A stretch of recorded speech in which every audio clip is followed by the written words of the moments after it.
Welcome to the Coffee with COVID-19 podcast. My name is Patrick Rolfe, and this is an ongoing media project where we use conversations with some of the leading entrepreneurs and thinkers within the coffee industry to try to understand a sustainable way through living together with our new reality, COVID-19.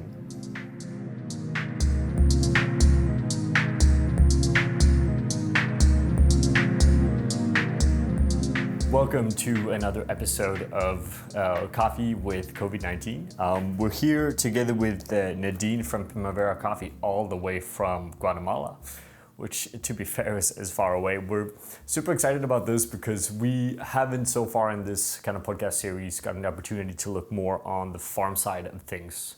And obviously this has been or will be a very challenging time for farmers and producers around the world as well. But let's start from the beginning. Like, how are you? Where are you? And what is the kind of current situation in Guatemala at the moment? Hi. We're doing well, all things considered.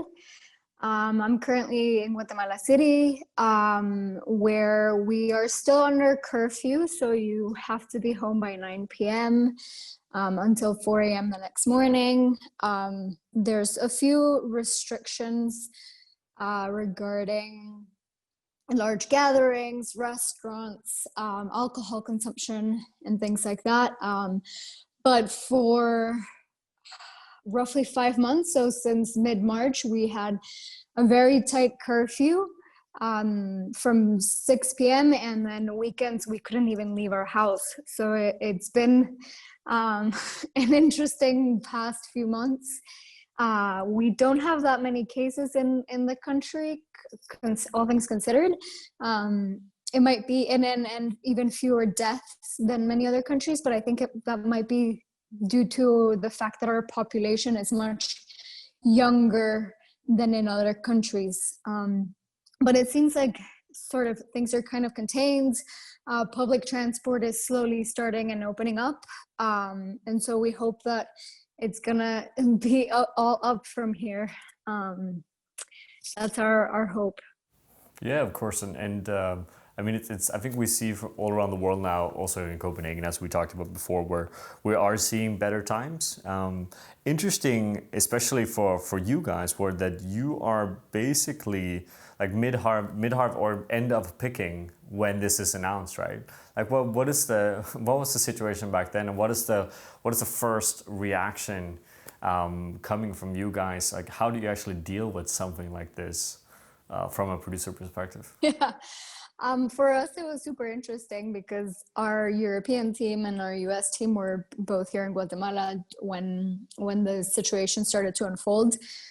We had already received a lot of visits during the harvest for our origin trips, but we were still pending another 12 visitors when it all hit. So we sort of, to me personally, I didn't think it was going to be, what it became. I was just expecting it to sort of go away and for things to continue as they were. But that was not the case. And people obviously canceled their trips and the country went into a lockdown. So our airport has been closed since mid-March. So a lot of people had to cancel their trips and everyone sort of went back home as soon as possible.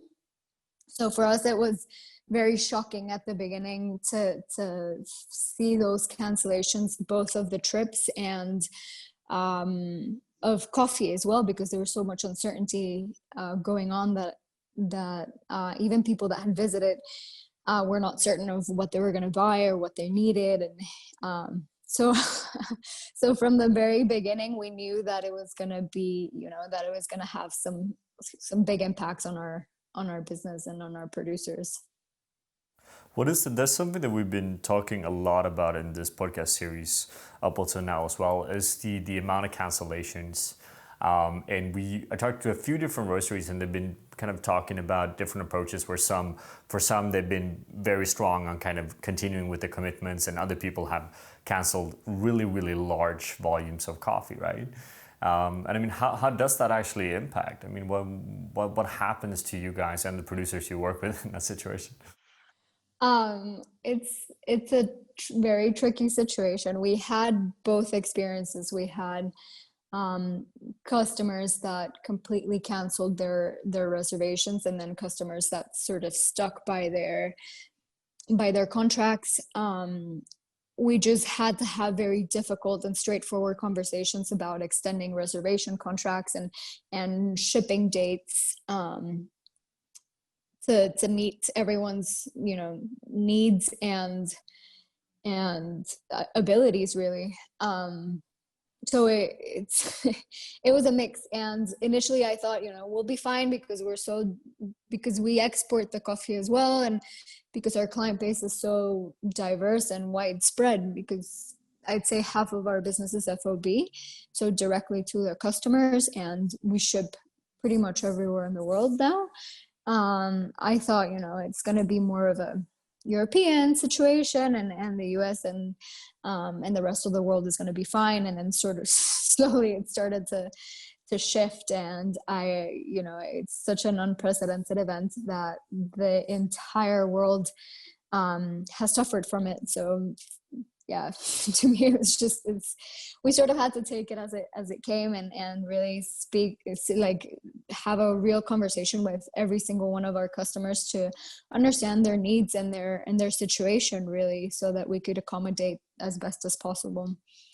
Of course, we had some difficult times with coffees that we had already purchased, and because we do buy a lot of coffee in cherry. So of course those lots were already purchased and things like that. So we had a few strategies. Some of the bigger lots we had to sort of sell locally, and then obviously try and entice our customers to stick with us and to stick with the coffees that they had contracted.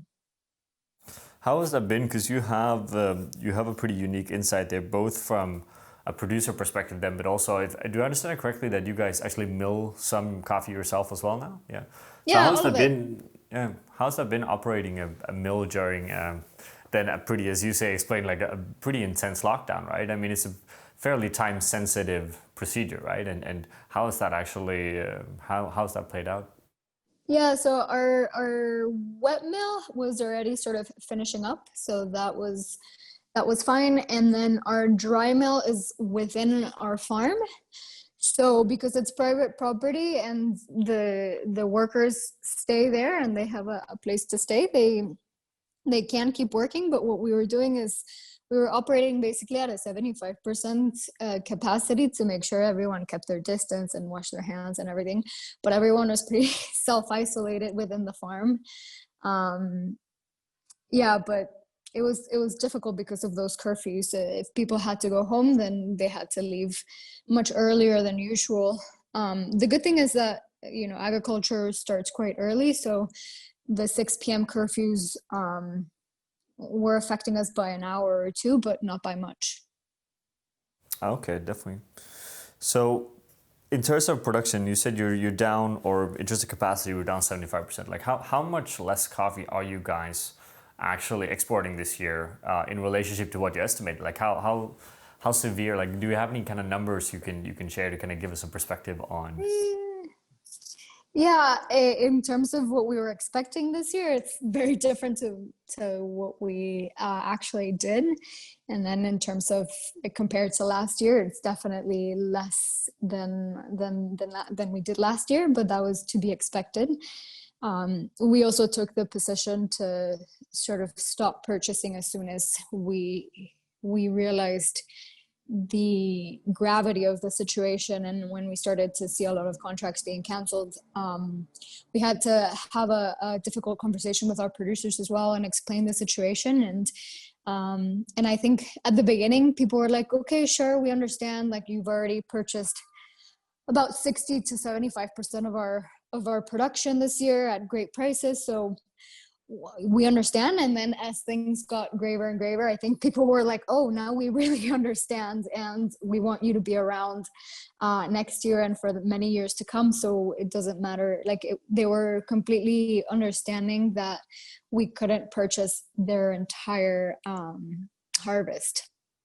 Yeah, it's been clear also talking to others where the like people like yourself and others in the industry that makes a point of having great relationships with their producers as a common thing and had for many years. It goes to show in crisis like this that producers seems to be very open to support that as well, right? Because they're also dependent on having Primavera being able to continue business, right? So that in the future they can rely on you as well. Yeah. Exactly. And No, everyone's response was like, we'd rather have you around the next year than buy everything now and then you're not around next year. yeah, Amazing. Do you see, and that's kind of what you're mentioning before as well, where that relationship also translates into how you deal with your roasteries as well, right? As a customer, right? It's and it's really cool to see how that kind of works. The whole value chain is coming together to kind of try to get out of this in a sustainable way, right? Because that is still the main challenge, where we don't really know what's coming up, right? Yeah, I think it was quite difficult and a very busy time for us because of that, because we had so many conversations and so many discussions with all of everyone involved in the production chain that that it was a very busy time for us. But I'm glad we decided to take that route, and it just created stronger relationships both with the producers and with our customers. Yeah. Do you feel that you guys are in control of the process now, in the sense that you guys, I mean, it obviously been a few rocky mounts, right? But do you feel that you kind of know what's coming up now, or is it still very much question marks all over? Well, I thought we would have enough coffee for this year, and it turns out we're almost out now. So that has been positive. I thought it was going to be worse than it actually has been. So we have shifted our focus slightly to improve our processes both here and in Europe to make it better for next year. But yeah, I mean, uncertainty is always there, both in the negative and the positive side. So that's why we want to sort of hedge that as much as possible with the conversations and with commitments with both with our producers and with our roasting partners. And one of the interesting things that has come out of this as well, and part of why I was so excited to have you on here on the podcast, is you just released basically, and correct me if I'm wrong here, but we call it Farmer COVID Relief Fund, right? So a product that Primavera initiated to support your farmers and the producers you work with, right?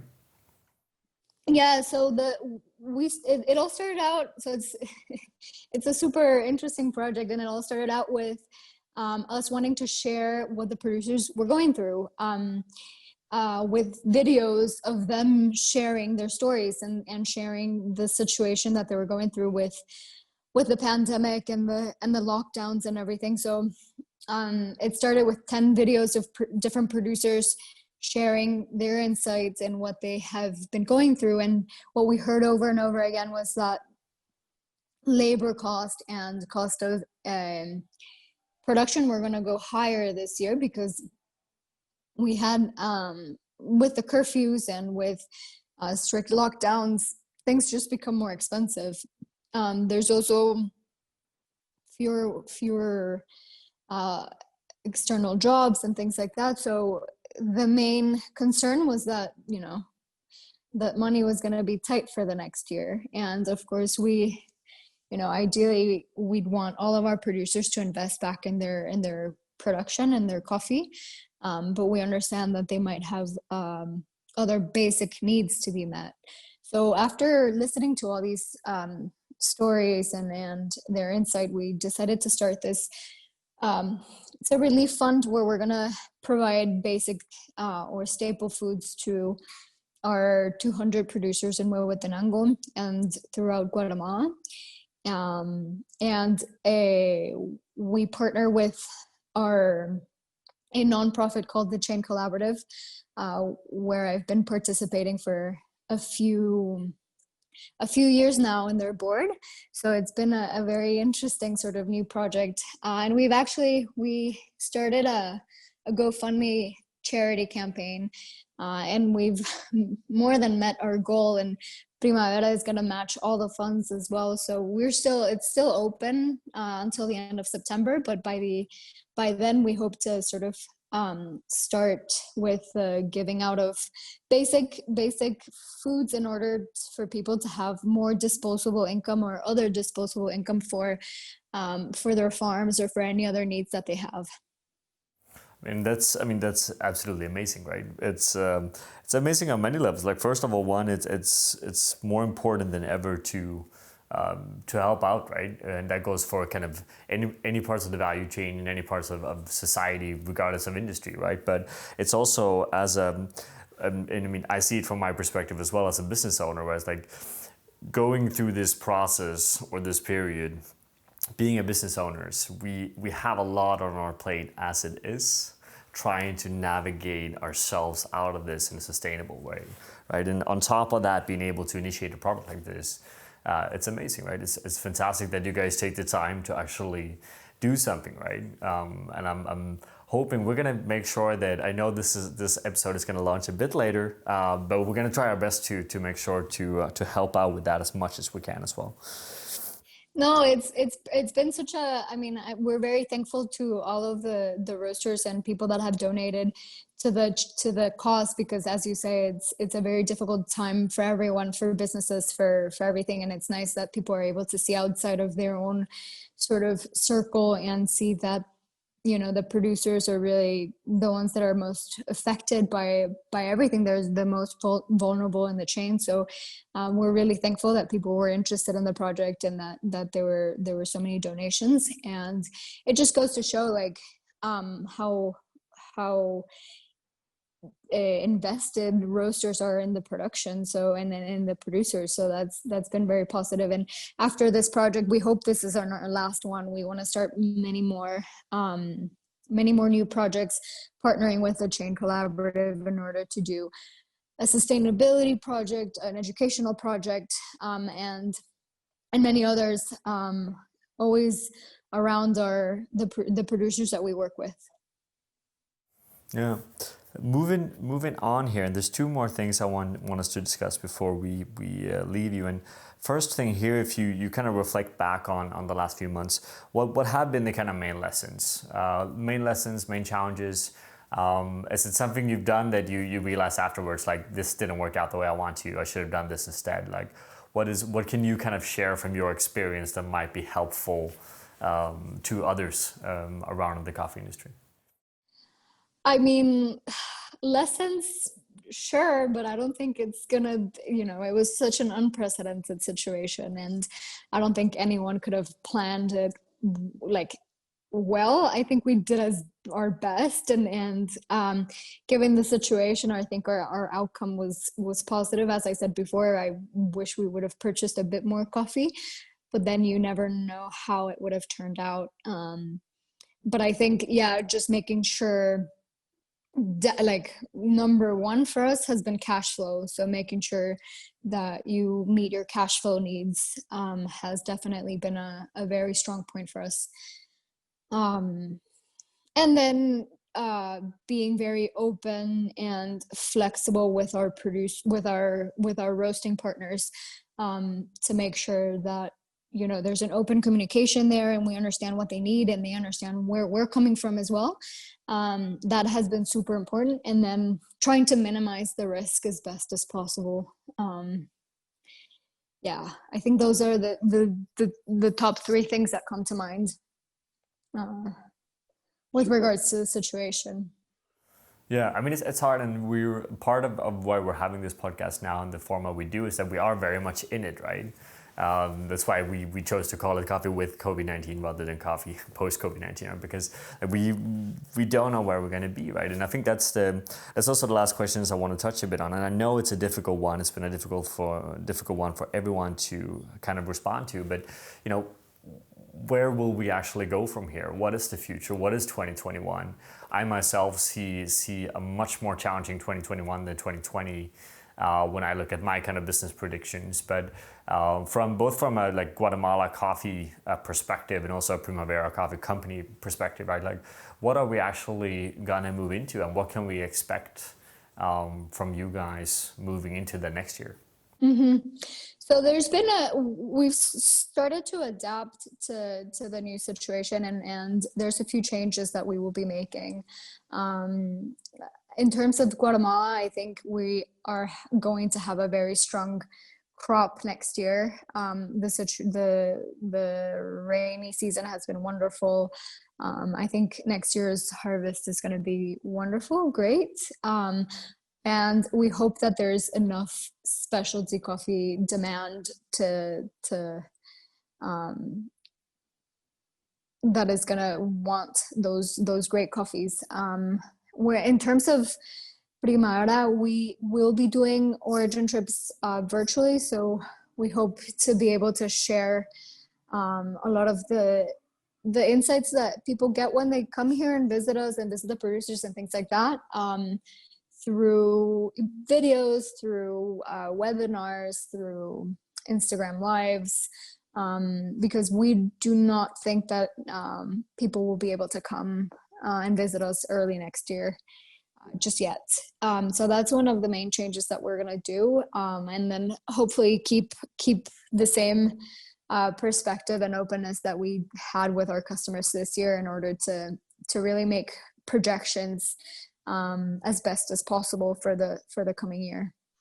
Obviously that's very difficult, and we saw a big change from people having reservations to ordering just spot coffee this year. So we'll see how roasteries feel comfortable, or how comfortable they feel making reservations for future months. But that's, we'll just have to go step by step and see how the situation unfolds.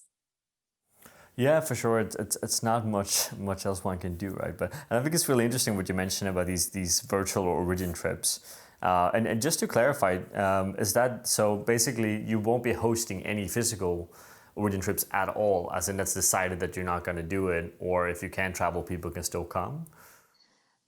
We are leaving our doors open for people to visit our lab and our milling facilities if they do want to come. However, the conversations that we've had with producers is that they're quite scared of all of you Europeans coming here with the virus. There's a lot of misconception about the situation, I think, and the news making it so dramatic doesn't help. So sure. I feel like they think it's a big monster that's coming their way. So yeah, when we have to respect the producers and their needs and their demands, really. So in that case, as I said, we will be happy to host you here. We'll be happy to do cuppings. Everything will keep going as it has been over the past 8-9 years now.